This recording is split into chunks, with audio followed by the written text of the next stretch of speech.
The sun rose gently over the quiet Atlanta suburbs as Danielle Tate stirred awake, the first rays of morning slipping through her bedroom curtains and bathing the room in a soft amber glow. She moved slowly, deliberately, honoring a ritual of calm she had crafted over the years, a rare stillness before the chaos of another demanding day. In the kitchen, her bare feet tapped softly across the tile floor as the aroma of dark roast coffee filled the space. Jazz hummed low from a Bluetooth speaker, mingling with the gentle whir of the coffee grinder. It was always this way on travel mornings, peaceful, methodical, intentional. Danielle was not just a seasoned traveler.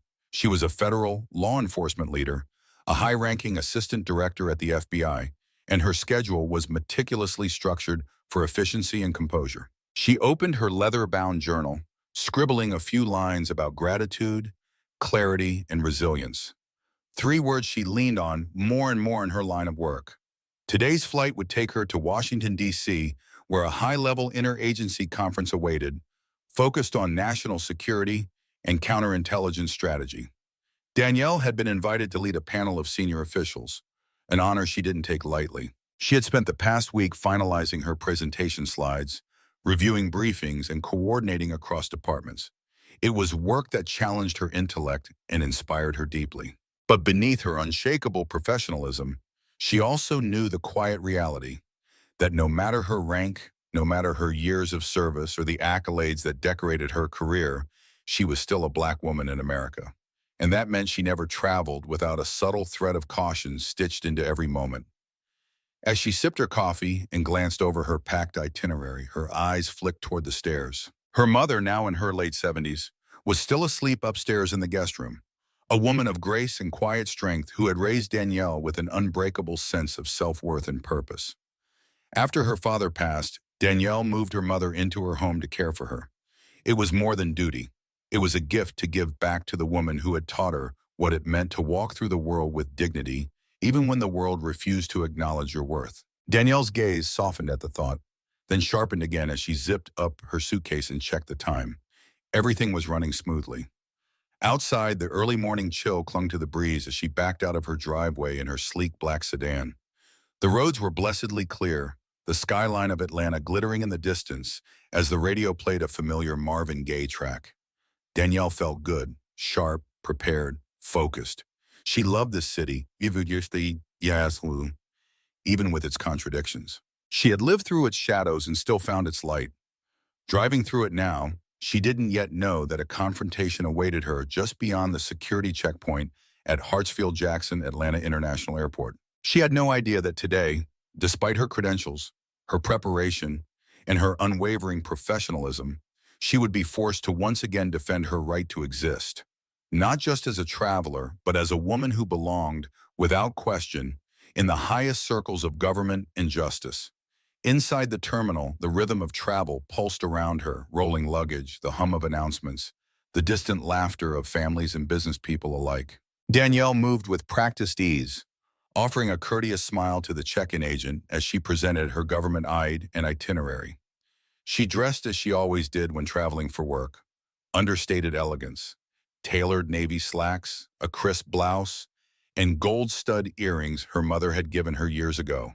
Nothing flashy, always polished, always deliberate. There was power in appearing unshakable. She moved through the self-check luggage kiosk, gliding through the crowd, her mind already shifting into briefing mode. Her suitcase rolled smoothly behind her, her shoulders squared. She was in control. She had done this 1,000 times before. But just as she approached the security checkpoint, she felt something, a shift in the air, a pressure she couldn't name. It wasn't the chaos of the crowd or the stress of being late.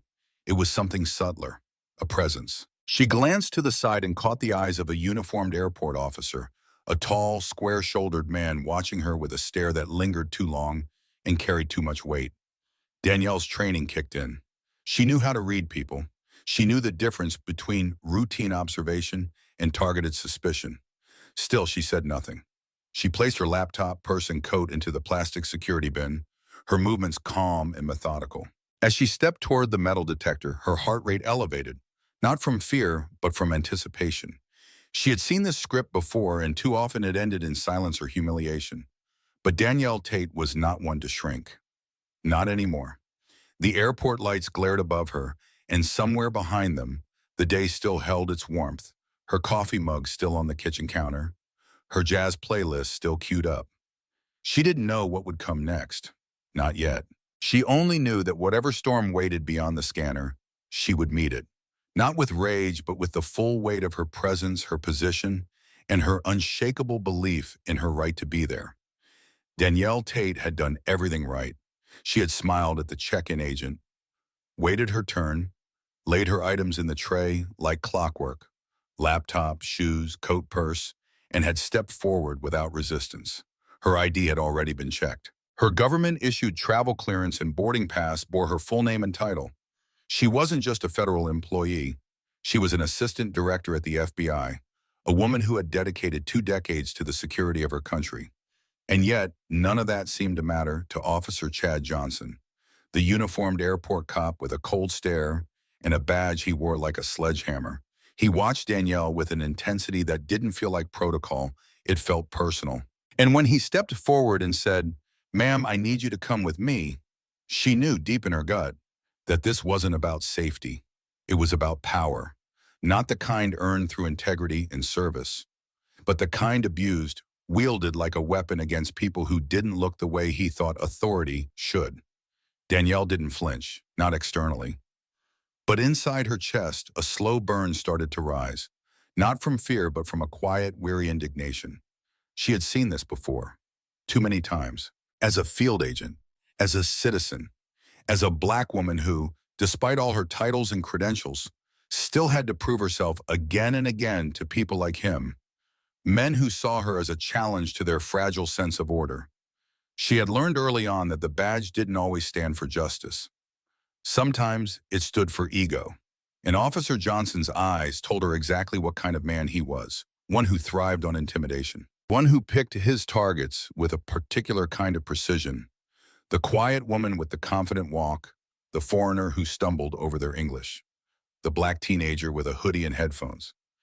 They were never random selections. They were deliberate, and this time his target was her. "I've already presented my ID," she said evenly, her voice as composed as ever. "Is there a reason I'm being pulled aside?" Chad didn't answer her directly. He just gestured toward a small metal table set apart from the security line. "We're conducting additional screening," he said, with a tone that made it clear the decision was final.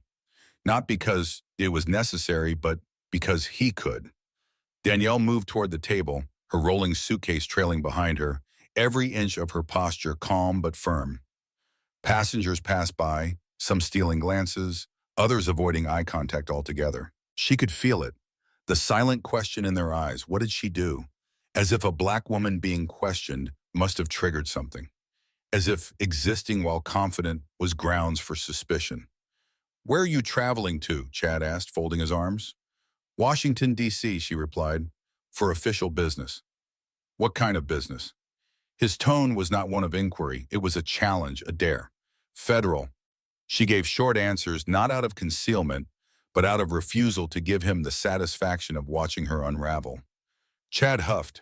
"Mind showing me your credentials?" She pulled them from her purse and handed them over. The badge gleamed beneath the fluorescent lights. He examined it, flipping it over once, then twice. A small frown formed. "Anyone can make a badge look real," he said dismissively, and those words, those 5 words, hit Danielle like a slap. She could feel her pulse in her ears, the way he said it, so quick to dismiss her position, so eager to drag her down to a place where he could feel superior. It wasn't just disrespect. It was an erasure. And yet, she said nothing. She had learned to hold her fire, to let the silence say what words could not. Still, part of her wanted to scream, to shake him, to ask why he couldn't see her the way she deserved to be seen, why she had to fight for dignity in a place she had every right to be. She had fought terrorists, intercepted threats, led teams through investigations that changed the course of history, and here she was, being treated like a liar at an airport checkpoint by a man who couldn't see past her skin. "We'll need to verify this," Chad said, walking off with her credentials like he'd just caught a criminal. Danielle sat at the edge of the metal desk, her spine straight, her jaw tight, her heart aching with the familiarity of the moment. She wasn't afraid. She was furious, but she knew what was at stake. One outburst, one raised voice, and suddenly she'd be labeled the aggressive one, the difficult traveler, the uncooperative black woman. She had seen it happen. She had investigated the aftermath of moments like these, and so she breathed. In through the nose, out through the mouth, a quiet warrior at war with a system too slow to change. The minutes dragged. Every tick of the clock felt like a verdict. Behind the glass partition, she saw Chad speaking with another officer, his posture stiff, his voice animated. She couldn't hear his words, but she knew the tone. Defensive, evasive, entitled. A crowd had started to gather again. Some people whispered. A few looked away. No one intervened. Danielle was used to that part too. People didn't want to get involved. They didn't want to make it their problem. But prejudice didn't need their permission to thrive. It only needed their silence. And still she waited, because this wasn't just about her. It was about every person who had been stopped, questioned, demeaned, dismissed. Not because of what they did, but because of what they looked like. Danielle didn't know yet how the story would end. Whether Chad would back down, whether someone higher up would finally recognize who she was. But she did know this. She would not shrink. She would not make herself small. She would sit in that chair, credentials or not, and remind them all. She didn't need permission to belong. So don't look away. Stay with her. Because what happens next, you won't forget. Danielle Tate sat at the small metal inspection table, the din of travelers ebbing and flowing around her like distant waves crashing on a shore she couldn't reach. Her hands remained folded on her lap, steady, composed, though every inch of her muscles screamed to pace, to move, to shout. But she didn't. She couldn't. She had learned long ago that black women aren't allowed to be angry in public. Not without consequence. Not without being painted as aggressive. Even as her heart raced from the humiliation of being wrongly detained, her FBI credentials dismissed, her integrity questioned, her flight slipping away minute by minute, Danielle kept her posture upright and her eyes forward.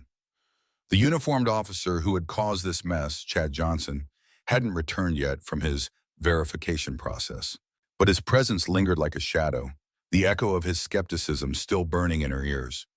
Anyone can make a badge look real, he had said, flipping her FBI ID like a grocery store club card, as if the years of service, late nights, and life-risking operations embedded in that badge meant nothing. What hurt the most wasn't just the insult. It was the indifference, as if her truth didn't matter, as if her entire life's work could be dismissed with a sneer. To anyone passing by, Danielle looked like any other traveler momentarily waylaid by security. But those who took a closer look, those who truly saw, could feel the tension radiating off her. That's when Carla, the woman who'd been behind Danielle in line, returned. Petite and professionally dressed, she knelt beside Danielle's chair. "Hey," she said softly, "I spoke to the gate agent. I told them what happened, that you're being held by security for no clear reason. They're going to try to hold the door as long as possible." Danielle blinked, surprised by the woman's empathy. Her voice cracked slightly as she replied, "Thank you. That means more than you know." Carla's smile was gentle, but her eyes held fire. "I've seen things like this before. I wasn't going to stay silent." She handed Danielle a small bottle of water. "I figured you could use this." Danielle took it slowly, the coolness of the bottle grounding her in the moment. It was a small gesture, but it cracked something inside her, a reminder that she wasn't completely invisible.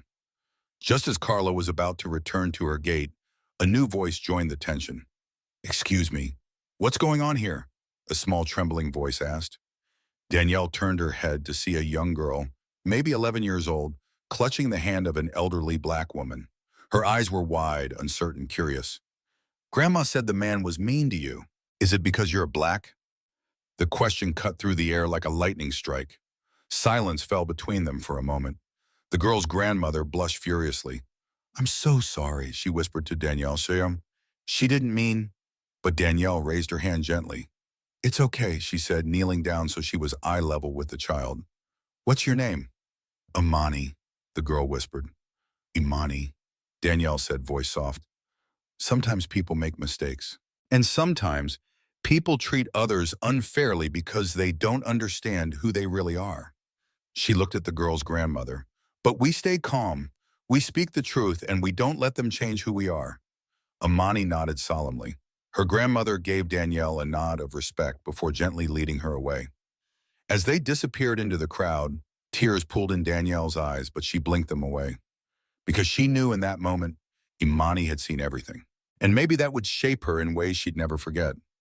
More minutes passed, still no Chad, still no apology. Sergeant Rollins, the junior officer who had assisted Chad earlier, stood nearby looking deeply uncomfortable. He kept glancing at Danielle, then at the terminal clock, then back again. Finally, he approached. "Ma'am," he said quietly, "we received confirmation from the Bureau. Your credentials are legitimate. Your ID checks out." Danielle arched an eyebrow, remaining still. "And Officer Johnson?" she asked. Rollins hesitated. "He insisted on conducting a full verification. He'll be back soon to finish the process, but I've already updated the system. You're clear to go." Danielle looked at him for a long moment. "So why am I still sitting here?" Rollins swallowed hard. "Ma'am, I think you've been treated unfairly. I just didn't know how to stop it." Danielle's voice remained calm, but there was no mistaking the fire behind it. "Sometimes doing nothing is a choice, Sergeant. One with consequences." He nodded, visibly ashamed. "I understand, and I'm sorry." She looked at him for another beat, then stood, shoulders squared, chin lifted. "I'm going to catch my flight," she said, "and then I'm going to file a formal complaint. Not because I'm angry, though I am, but because the next person may not have credentials. They may not be Assistant Director Tate. They may just be someone who can't fight back. And this," she gestured to the checkpoint, the table, the entire scene, "this should never happen again." As she walked away, Carla appeared again, waving from the gate. "They're still boarding," she called out. Danielle offered her a grateful smile, breaking into a light jog. And as she handed over her boarding pass, just before stepping onto the plane, she turned one last time to the security area. Her eyes found Sergeant Rollins, who stood watching, still rooted in place. She held his gaze, not with anger, but with expectation. And then, with quiet grace, she boarded the plane. She didn't need to raise her voice. Her strength spoke volumes. As the plane lifted into the air, carrying Danielle Tate toward Washington, D.C., she sat motionless by the window, her hands still, her expression unreadable, but her heart pounding with a force that echoed louder than the hum of the engines.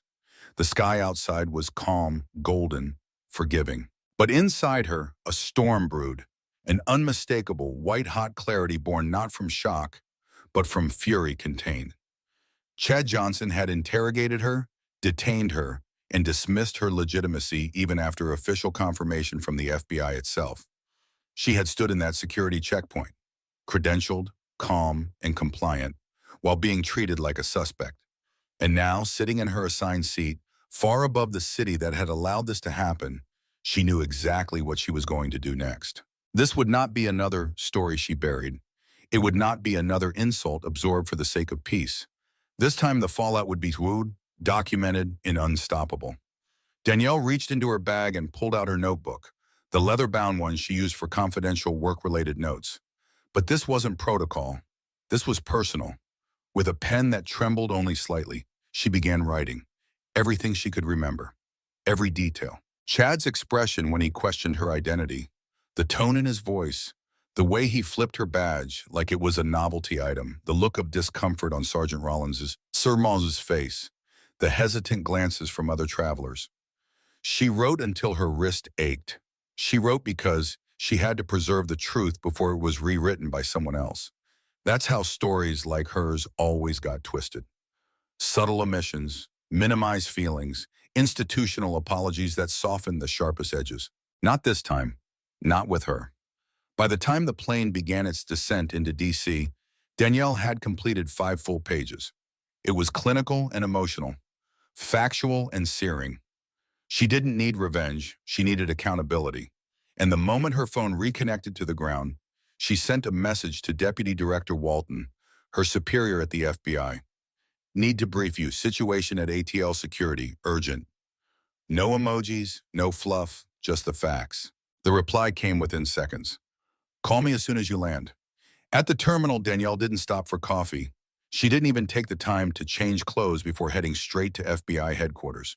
She met with Walton behind closed doors, laying out the entire event with icy composure. She handed over her notes, even offering a list of potential witnesses, including Carla Levin, the kind woman who had spoken to the gate agent, and Greg Mills, the Delta employee who helped push for her timely boarding.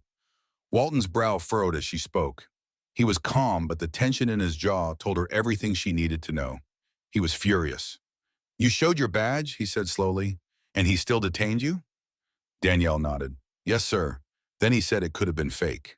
"When I offered to dial the bureau directly for verification, he refused. He deliberately delayed verification. After confirmation, he still insisted on asking me more questions." Walton's voice dropped. "And you documented this?" Danielle pushed her notebook forward. "Everything, down to the timestamps." He opened the book, skimmed a few lines, then looked up.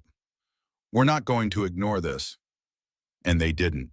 By morning, an internal complaint had been formally filed, not just through HR channels at the airport, but through interagency legal counsel, triggering automatic cooperation between the FBI and Hartsfield-Jackson's Internal Affairs Division. Chad Johnson, unaware of what was coming, arrived at his post that day as if it were any other. He laughed with his colleagues, poured a bitter cup of break room coffee, cracked a joke about soft travelers who complained too much. But before his shift ended, a plainclothes official from Internal Affairs handed him a sealed envelope. Inside was the beginning of the end, an official notification of investigation into his conduct, including formal allegations of misconduct, abuse of authority, and suspected racial bias during the detainment of Assistant Director Danielle Tate. By the time Danielle returned to her hotel in D.C. that night, the first whispers had already begun rippling through federal and airport channels. An FBI official, targeted by an airport officer, a racial profiling incident caught in plain sight, a detailed complaint with named witnesses and a verified timeline. A woman whose job it was to dismantle threats had just turned her attention toward a very specific abuse of power, and no one in Chad's orbit could pretend it was just a misunderstanding. Danielle, though weary, didn't rest. That evening, she carefully began drafting her official statement, one that would accompany the formal investigation file. It wasn't just about Chad, it was about what his behavior represented, the embedded culture of power being used to humiliate rather than protect, especially when aimed at those least likely to be believed. She recalled something her mother once told her when Danielle was a teenager. "You will wear their discomfort like a mirror they don't want to see. Don't shatter it. Make them stare." And that's exactly what Danielle planned to do. She wasn't looking for a headline. She was preparing a reckoning. Meanwhile, inside Hartsfield-Jackson's break rooms and administrative halls, Chad paced. Denial battled with a creeping sense of fear. He still believed he had done nothing wrong, but he couldn't shake the quiet dread in the way his supervisor looked at him now. Cold, calculating, as if he was no longer just a co-worker, as if he was a liability. It was the first time in years that Chad Johnson realized he might not be able to talk his way out of this one. The incident that he dismissed as routine, just another check, just doing my job, was becoming a spotlight he could not escape. And Danielle Tate, she wasn't backing down. Not now, not ever. The sun had barely risen when Danielle Tate arrived at the J. Edgar Hoover building, the massive glass facade catching the pale morning light like a mirror of purpose. She had barely slept the night before, not because of restlessness, but because her mind had been consumed with resolve. The humiliation she had endured at Hartsfield-Jackson Airport wasn't the first time she'd been questioned, doubted, or disregarded, but it was the first time someone had tried to shrink her dignity after being handed undeniable proof of who she was. And that mattered. This time she had the rank, the receipts, and the voice to fight back. She wasn't filing this complaint just for herself. She was doing it for the young girl who saw her being pulled aside and whispered, "Is it because she's black?" For the countless unnamed passengers who endured similar mistreatment but didn't have the title assistant director to shield them. And as she stepped into the secure conference room that morning, Deputy Director James Walton already waiting with a thick folder in front of him, she knew her story was no longer a private wound. It had become a federal priority. Walton didn't mince words. "We've reviewed your full statement," he began, tapping the folder gently. "And I've spoken to legal. This isn't just inappropriate, Danielle. It's a violation of protocol, of trust, and of civil liberties. We're not going to stay silent. His words hit her like a balm. For so long, Danielle had learned to internalize these incidents, to minimize them, to keep the peace. She had been the only black woman in many rooms, and with that came pressure. Don't cause waves. Don't make it personal. Don't make it harder for the next one. But now, for the first time in years, she felt seen not just as an agent, not just as an executive, but as a human being who had been wronged and who had the right to demand justice. Walton slid a fresh document across the table, a formal co-signed complaint from the FBI's Office of Professional Responsibility. Her name was typed in bold at the top. The Bureau wasn't just backing her, they were standing beside her. This will trigger an immediate interagency review, Walton continued. We're escalating this to TSA and Hartsfield-Jackson's internal affairs. This won't get buried in a drawer somewhere. The fact that a verified FBI official was detained after identification is already raising red flags across departments. Danielle nodded, her throat tight. Thank you, she said softly. I don't want special treatment. I just want accountability. Walton looked her dead in the eye. Accountability is the only kind of treatment you deserve, and you're not alone in this. Within 48 hours, the Bureau's Internal Affairs Office made direct contact with airport leadership. Legal counsel flagged Chad Johnson's name, attaching Danielle's full account, the witness list, and the troubling timeline of delays that clearly demonstrated abuse of authority. But it wasn't just the details. It was the tone of the complaint. Danielle's words, though professional, pulsed with something raw and irrefutable. She hadn't raised her voice at the airport. She hadn't lashed out. But her complaint made one thing stunningly clear. This officer knew who she was, and he chose to dehumanize her anyway. It was not a mistake. It was a message. Back in Atlanta, the fallout began quietly but rapidly. At Hartsfield-Jackson, Internal Affairs Director Laura Stevenson received the joint complaint and immediately called an emergency meeting. She had reviewed hundreds of misconduct reports over the years, most of which resulted in warnings, mediations, or quiet retraining. But this one was different. It wasn't just the credibility of the complainant, it was the irrefutable structure of the case. Security footage, witness names, timestamps, flight logs. This was a woman trained to uncover deception. Her statement didn't have holes. It had evidence. And the FBI had made it clear. They expected action. Meanwhile, Danielle was flooded with messages from colleagues, some quietly outraged, others regretfully unsurprised. One note came from a younger black analyst who wrote, I've been stopped in airports with my government badge in plain view. I never thought it would make a difference to report it. But seeing you speak up, it means everything. Danielle read it twice, then printed it out and tucked it into her notebook. She didn't know the analyst's name, but she felt the truth in those words like a weight pressing against her chest. The pain wasn't hers alone. The injustice wasn't isolated. It was systemic, lived, and endured in silence by far too many. The investigation gained momentum. Chad Johnson was officially notified. For the first time in his long, controversial career, he couldn't smirk his way out of scrutiny. Surveillance footage showed him targeting Danielle specifically, approaching her before her bag was even through the scanner. Reports from fellow officers revealed he often used additional screening as a pretext to interrogate minority travelers, particularly those he deemed too confident. His file, once hidden in bureaucracy, was now laid bare on Laura Stevenson's desk, every warning and complaint staring back like echoes of an unchecked legacy. Danielle watched it unfold from D.C., where she continued her duties with sharp focus.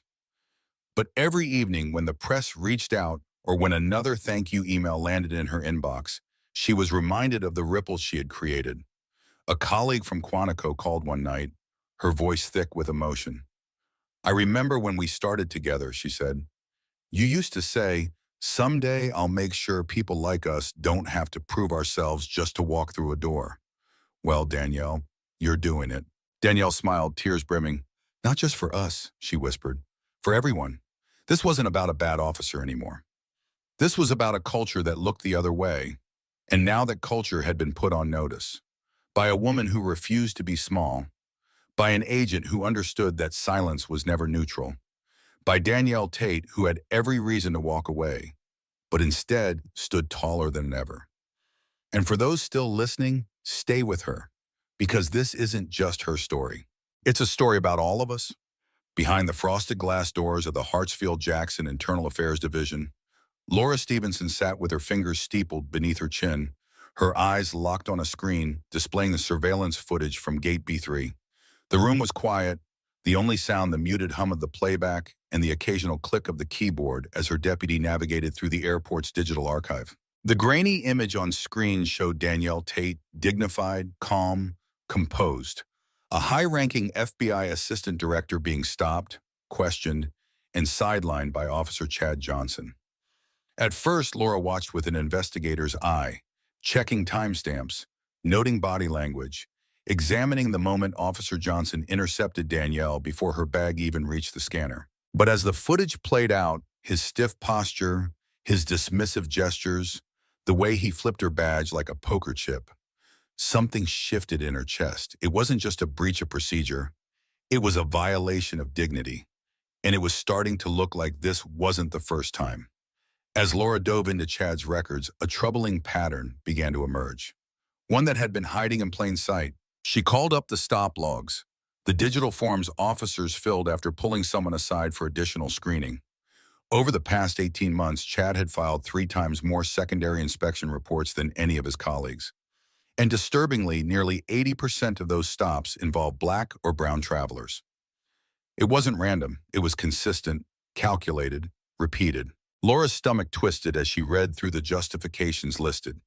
Didn't match demeanor, seemed nervous, couldn't verify ID easily, was evasive. The language, vague and subjective, gave him cover, but now, thanks to Danielle's complaint and her clear chain of documentation, that cover was unraveling fast. She began calling in other staff, quiet conversations behind closed doors. First, Sergeant David Rollins, who had been present during Danielle's detainment. He looked weary as he entered the office, hat in hand, his eyes flicking nervously toward the hallway. "I should have stepped in," he said before she even asked a question. "I didn't like how he treated her. It wasn't standard. I knew who she was the minute I saw her credentials, but Chad just kept pushing." Laura listened carefully, her pen scratching across her notepad. "Why didn't you stop it?" she asked gently. Rollins hesitated. "Because he has a way of making you feel like he'll bury you if you speak up. He plays by the rules, but only just enough to keep himself out of trouble. We've all seen it." His voice broke slightly as he added, "But what he did to her, that was different. That was personal." Next came airport staffers, 2 screening agents who worked near Chad's assigned corridor. One of them, a young Latina named Marisol, wrung her hands in her lap as she recalled an incident from 3 months earlier. "There was this black father traveling with his little bun," she said. "They had everything in order. The kid was so excited to fly, but Chad pulled them aside, kept asking if the idea was real. Told the man his child looked nervous. The boy started crying. Her voice cracked. I wanted to say something. I did, but he had this way of turning the blame on us if we questioned him, like we were soft on security. I thought I was protecting my job." Her eyes welled with tears. "But I think about that kid sometimes, how scared he looked. I didn't do enough." Laura felt the weight pressing harder. She pulled camera footage from random shifts, no longer just relying on written reports. And there it was, again and again. Chad questioning travelers who showed no signs of distress or misconduct. A Middle Eastern man in a suit being asked where he got his passport. A young woman in hijab pulled aside and asked if she understood the boarding process. A black couple grilled on their travel itinerary despite having clear tickets in hand. Most encounters ended with Chad letting them go, but not before they were made to feel like suspects. That was his pattern. Humiliation, not protection. Power, not security. As the puzzle came together, Laura brought in Officer Reggie Moore, a longtime veteran who had trained alongside Chad, but was known for his steady integrity. He sat stiffly across from her and didn't say much at first. But when she showed him the numbers, his shoulders sagged. "I've known something wasn't right," he said quietly. Chad always had an eye for people who looked like they didn't fit his image of who should be flying first class, or who should be confident, Or even just, who should be here? He paused. And it wasn't just passengers. He once told a young black recruit she wouldn't make it past probation because she smiled too much. Said real cops don't grin like that. Reggie looked up at Laura. He's been unchecked for too long. The deeper she dug, the angrier Laura became. Because it wasn't just Chad who had failed. It was the system that had allowed him to keep wearing a badge. Multiple minor complaints had been filed over the years. Small, easily dismissed. Miscommunication. Traveler was agitated. Officer acted within bounds. The airport had been understaffed.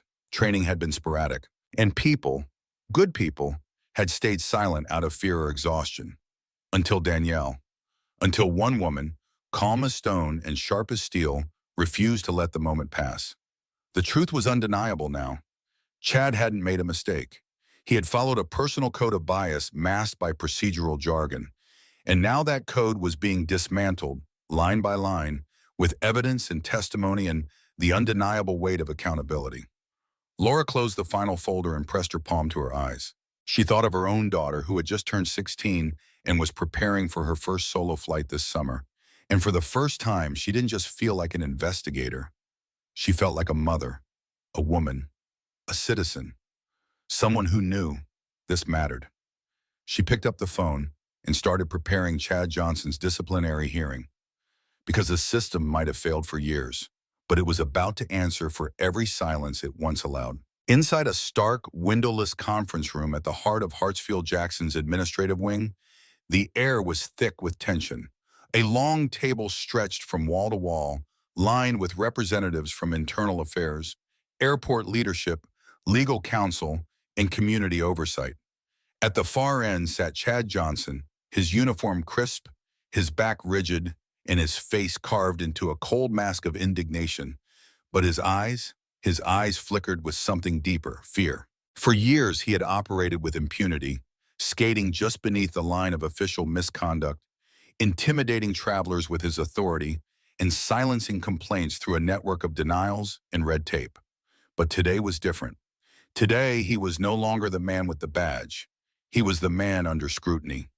The once powerful airport officer sat as a defendant in his own reckoning, and across the table sat the undeniable truth, a thick report bearing the name Danielle Tate. The proceedings began quietly but forcefully. A legal representative from the FBI read Danielle's statement aloud, her words echoing off the sterile walls like steady drumbeats.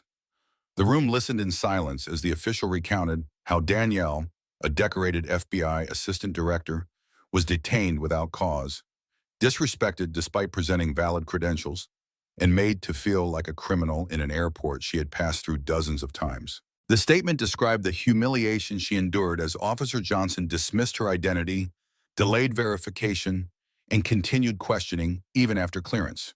But it was her closing words that landed like thunder in the room. This was not just a breach of protocol, it was a breach of humanity.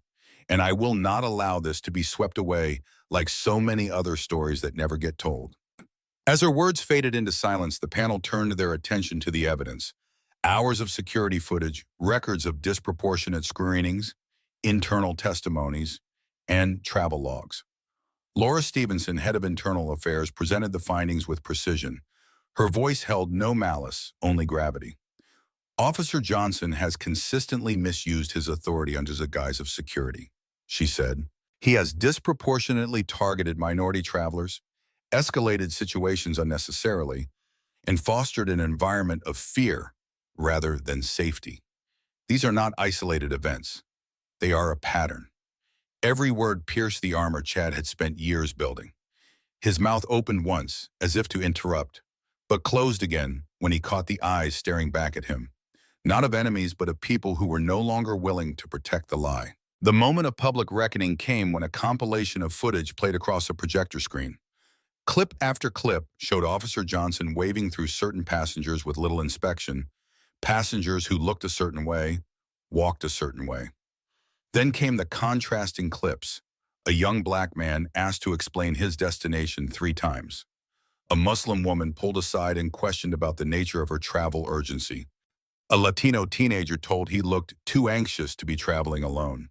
And then the final clip, Danielle, her calm posture, her respectful demeanor, her valid badge extended with a quiet authority, and Chad, stiff-lipped, unmoved, insisting she wait for verification, while the clock ticked closer to her departure.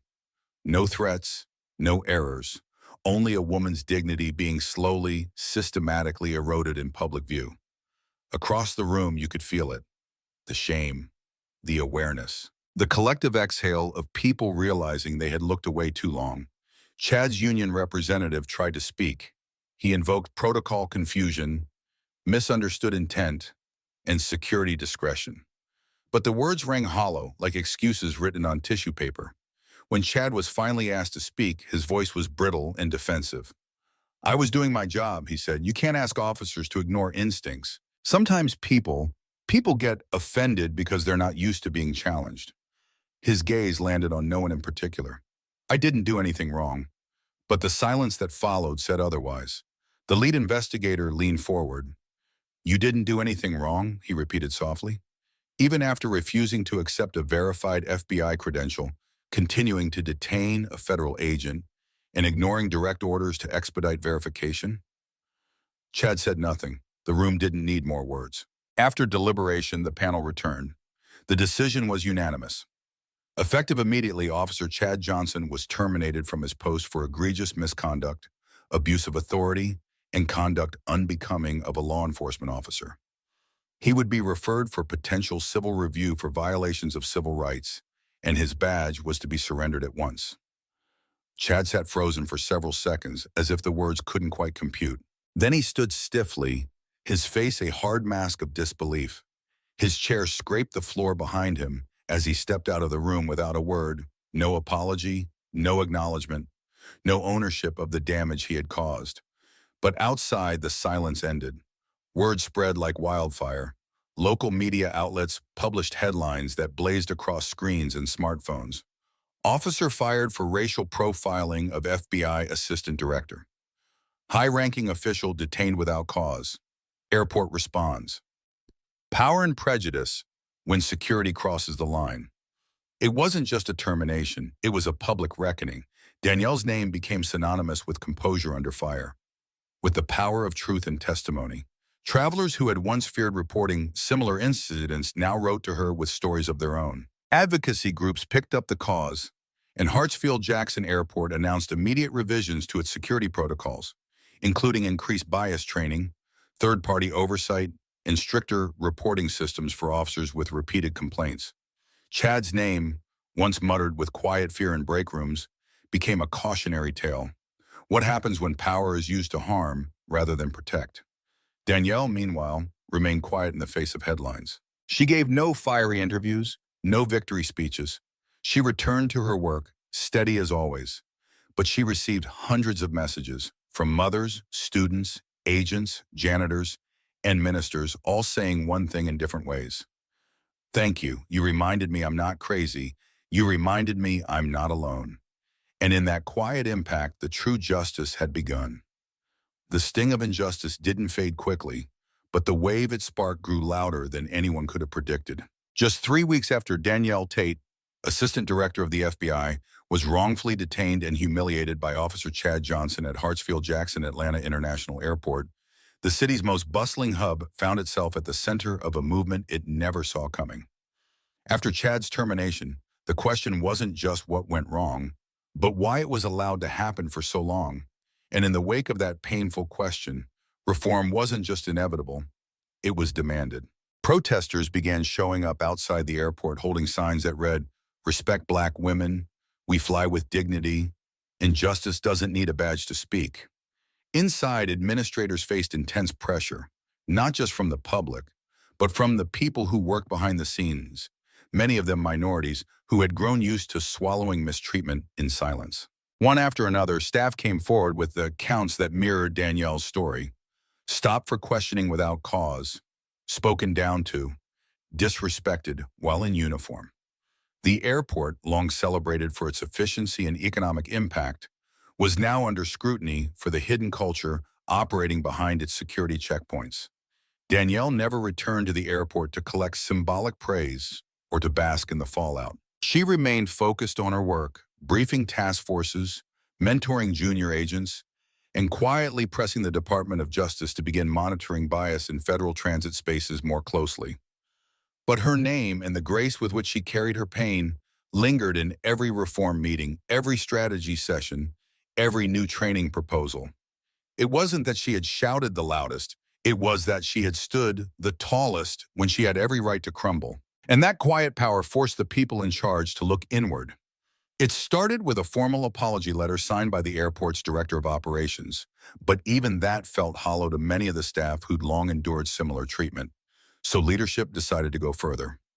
Under the guidance of Internal Affairs head Laura Stevenson, Hartsfield-Jackson launched a massive policy overhaul. The first measure, mandatory bias recognition and de-escalation training for every airport police officer and security staff member, from the rookies on the tarmac to the lieutenants in offices. These trainings weren't the dry, checkbox-style lectures people dreaded. They included immersive role-play scenarios, real case studies like Danielle's, and even video reenactments of improperly handled stops. One video in particular recreated Danielle's ordeal in excruciating detail, from her initial ID presentation to Chad's cold dismissal. After watching, one officer in the back of the room, a gruff, 15-year veteran, stood up and said, "I didn't think I'd feel sick watching this, but I do." That moment rippled through the department. Next came oversight. A new civilian review board was formed, composed of community leaders, civil rights advocates, former federal agents, and airline staff. Their task? To audit cases of officer conduct, ensure proportionality in security stops, and investigate complaints independently from airport police leadership. For the first time, people on the other side of the badge, those who had long been the targets of profiling and prejudice, had a formal seat at the table, and the board wasn't symbolic. Within its first month, it flagged 3 cases of unjustified traveler detainment, cases that had previously been dismissed as protocol adherence. One of those travelers, a 67-year-old Nigerian professor en route to a global health conference, was pulled aside and told his academic badge looked suspicious. Another was a teen girl in foster care, traveling for a college visit, who was asked if she really belonged on this flight. Both had filed complaints. Neither had been contacted. But now, because of the board's existence, they had answers. The most surprising ripple came from Sergeant David Rollins, the quiet officer who had witnessed Danielle's mistreatment and initially tried to intervene. In the days following the investigation, he had gone home and cried, not because he had been punished, but because he realized he had become a part of the silence that enabled people like Chad. Rollins requested a meeting with Laura Stevenson and asked one question: "How do I help fix this?" His sincerity struck her. He wasn't interested in covering his tracks. He was interested in becoming better. So with Danielle's case still fresh in public memory, Rollins was offered a newly created role, community and internal liaison officer, a bridge between frontline security and administrative leadership, designed to identify blind spots in practice and culture before they became headlines. In his first act, Rollins returned to the same checkpoint where Danielle had been detained and gathered his fellow officers. He didn't give a lecture. He didn't quote regulations. He simply told them the story. She didn't yell. She didn't run. She didn't escalate. She didn't do anything but exist, he said. And we treated her like a suspect because of it. He paused. This could have been my sister, my daughter. Hell, it could have been me. Then he looked them all in the eye. So let's be the reason it doesn't happen again. The next week, Rollins introduced a Respect First initiative, a low-cost but high-impact practice where every officer started each interaction with a traveler by stating their name, their role, and the reason for the stop. No more silent power trips, no more cryptic commands. It was a small gesture, but it humanized the process, especially for those who'd grown used to being treated like walking threats. Travelers noticed. Reviews began appearing online praising the new tone of airport security. One mother wrote, "My son was nervous traveling alone. The officer shook his hand, introduced himself, and explained everything. My son said, it felt like he actually saw me." Danielle heard about the changes through updates quietly sent to her office. She smiled, not out of satisfaction, but from a bittersweet ache. Change was happening, but it was built on the bruises she carried. On the moment she had been forced to sit at a cold metal table, questioned despite her truth, While the clock on the wall threatened her chance to speak at a national security summit, she didn't need credit. She didn't want headlines. She just wanted the next person, any person, to walk through an airport without wondering if their skin color would dictate whether or not they were believed. At her desk, Danielle kept one handwritten note pinned to the corkboard beside her computer. It was from Amani, the little girl who had watched the confrontation at the airport with wide, worried eyes. It read, in blocky handwriting, "I told my grandma I want to be brave like you. I think you're a superhero. Love, Imani." Danielle read it sometimes on quiet nights when the world still felt too heavy, and every time she remembered that her quiet strength hadn't just shaken an institution, it had inspired hearts that were still learning how to be brave. The incident that had once left Danielle Tate simmering in silent rage now echoed far beyond the walls of an airport checkpoint. What began as a moment of raw humiliation, a decorated FBI assistant director being questioned, delayed, and dismissed, had grown into something she never could have anticipated. A national story of quiet defiance turned into systemic awakening.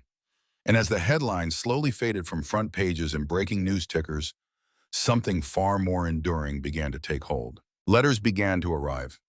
At first, just a few anonymous thank yous slipped into her FBI inbox, short messages scribbled on the backs of postcards. But soon they came by the hundreds. Handwritten envelopes stacked on her desk, subject lines marked, "Your story helped me." Digital messages from mothers, veterans, college students, teachers, and teenagers across the country who saw themselves in her. Some of the notes made her cry. One was from a woman who had missed a flight because she was pulled aside for acting suspicious while wearing traditional Somali attire. Another was from a young black pre-law student who wrote, "Until you stood up, I thought I just had to swallow it. I thought dignity was the price we paid for being seen."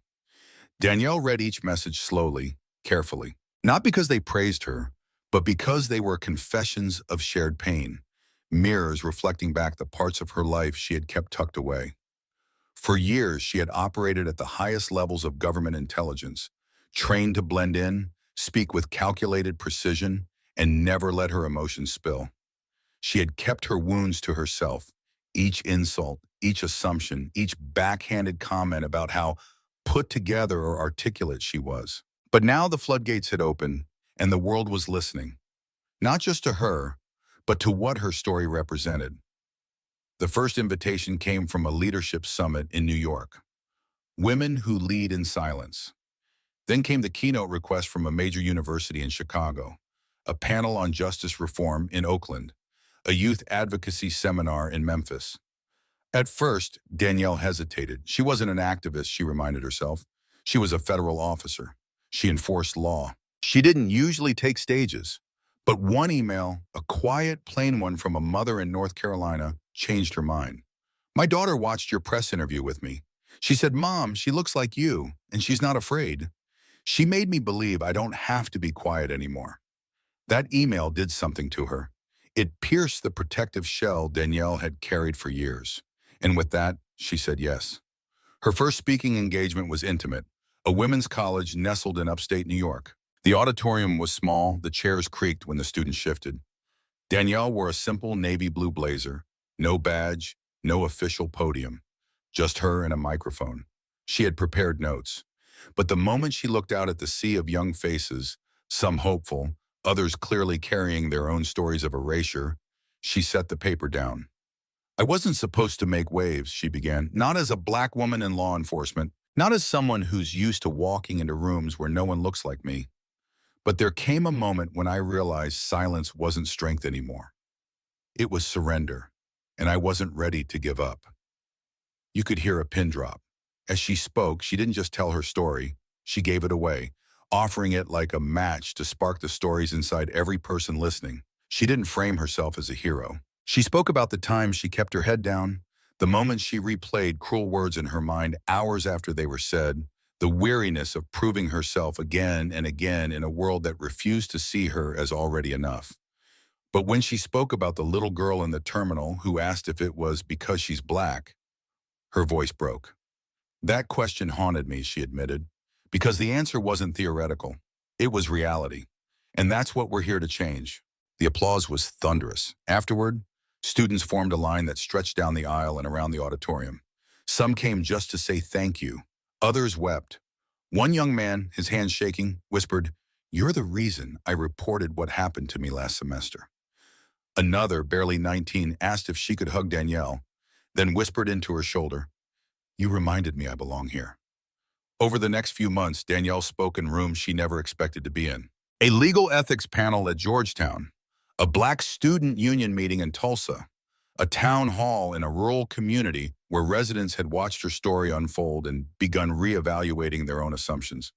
At one event in Baltimore, she met a TSA officer who had quietly started implementing Danielle's respectful stop procedures without being told. "I just figured," he said, "if the FBI is doing better, we should be too." But not every experience was easy. At a criminal justice summit, a man approached her after her panel and said with a tight smile, "You know, some of us think you made that officer out to be a scapegoat. Everyone's so sensitive these days." Danielle didn't raise her voice. She simply looked him in the eye and replied, "Sensitivity isn't the problem, complacency is." Then she walked away, not with anger, but with the weight of knowing some hearts might never change. But others were already rising because she did. Behind closed doors, Danielle also continued her work with the FBI, helping to build internal recommendations for handling law enforcement conduct at federal transportation hubs. She helped form a joint committee between the Bureau and TSA, one that focused not just on terrorism threats, but on the civil liberties of ordinary travelers. One day, while reviewing documentation with a team of younger analysts, a woman leaned over and said, "I got into the Bureau because of you." Danielle blinked. "Because of what happened at the airport?" The woman nodded. "No, because of what you did afterward. You didn't let it break you. You let it open the door for others. And maybe that was the greatest outcome of all." Danielle Tate's story didn't end with a headline. It continued in the letters she kept in a drawer. The students who now studied her case in ethics classes. The officers who changed the way they carried themselves. The woman who finally filed her complaint. The child who now wanted to be an agent too. The travelers who felt just a little safer knowing someone, somewhere, had turned pain into purpose. And in every room she entered, Danielle brought not just her title, but her truth. And that changed everything. In the end, the story of Danielle Tate, an unshakably poised FBI assistant director wrongfully profiled and detained in an airport, didn't become just another footnote in the long, painful history of discrimination. It became something bigger. It became a spark, a turning point, a testament to how one woman's refusal to shrink in the face of injustice could ripple outward and reach places no one thought possible.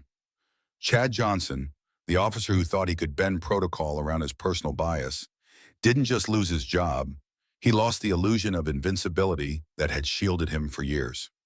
He faced civil accountability, public disgrace, and the consequences of a pattern finally exposed. But more importantly, what stood taller than any courtroom verdict or termination notice was the legacy Danielle left behind, not one of revenge, but of reform, resilience, and hope.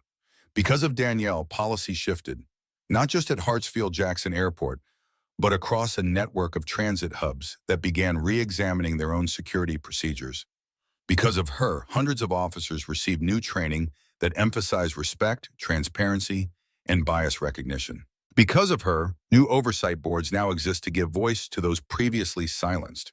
And because of her, every traveler of color who walks through those security lines might feel a little less alone, a little more protected, and a lot more seen.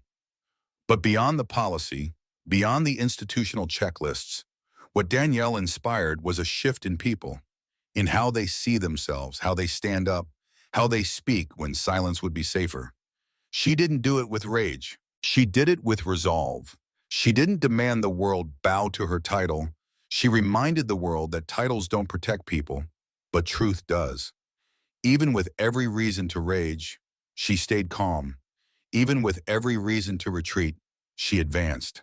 And in doing so, she offered something to all of us, a mirror, a chance to ask ourselves who we become when no one is watching, what we tolerate when we think it's not our problem, and how we respond when we finally realize it always was. Months after the reforms were enacted, Danielle returned quietly to the airport where it all began, not to make a statement, not to relive the pain, but to accompany her goddaughter Imani on her very first solo flight.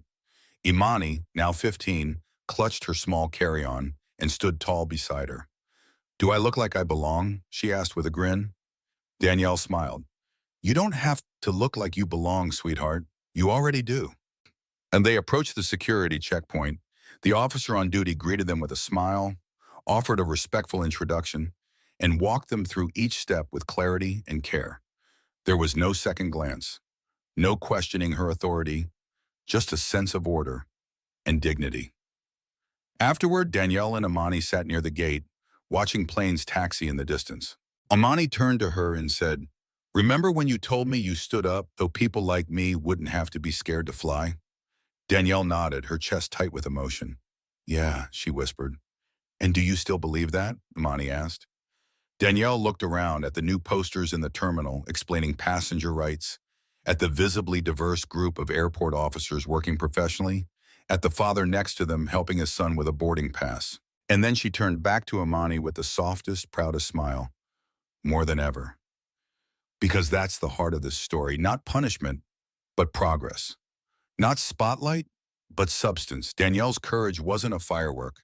It was a lantern, lit in the dark, steady and warm, guiding others to find their way. She didn't burn bridges, she built them. She didn't just change policy, she changed perspective. So here's the lesson we can all carry forward. You don't have to shout to be heard. You don't have to be famous to spark change. Sometimes the strongest form of protest is simply standing your ground and telling the truth even when your voice shakes. What happened to Danielle shouldn't have happened, but her choice to respond with courage instead of anger created a legacy that goes far beyond a single moment at a checkpoint. It became a movement. And now, if you're streamers listening, this is your moment too. Think about the spaces you move through. Your workplace, your school, your community. Who gets to walk freely? Who gets questioned? Who gets believed without explanation? And who's always asked to prove themselves? Maybe you've seen something and stayed silent. Maybe you've been Danielle in your own-ish, dismissed, doubted, delayed for no good reason. Maybe you've been Imani, watching quietly, wondering why things are the way they are. But today you get to decide what you'll do with that awareness. Will you let it fade, or will you let it shape something better? If Danielle's story moved you, if it made you think twice about power, bias, and quiet strength, then let her legacy live through your action. Let it live through how you stand up for someone, how you speak when it's uncomfortable, how you lead when no one's looking. You don't have to work for the FBI to make a difference. You just have to care enough to act. So tell us, what part of Danielle's story resonated with you the most? Drop a comment below and share your thoughts. Have you ever been in a situation where you felt overlooked, questioned, or misjudged? Let's talk about it in the comments, because your voice matters too. And if you believe stories like Danielle's deserve to be told, shared, and remembered, please hit that like button, share this story with a friend who needs to hear it, and subscribe to our channel. We're here to shine a light on truth, justice, and the power of ordinary people doing extraordinary things. This isn't just entertainment, this is empowerment. Because in a world that too often chooses silence, your voice is the beginning of change. And like Danielle Tate taught us, you never know who's watching or how deeply your courage might echo. Thank you for listening. And until next time, stay strong, stay grounded, and never be afraid to stand for what's right.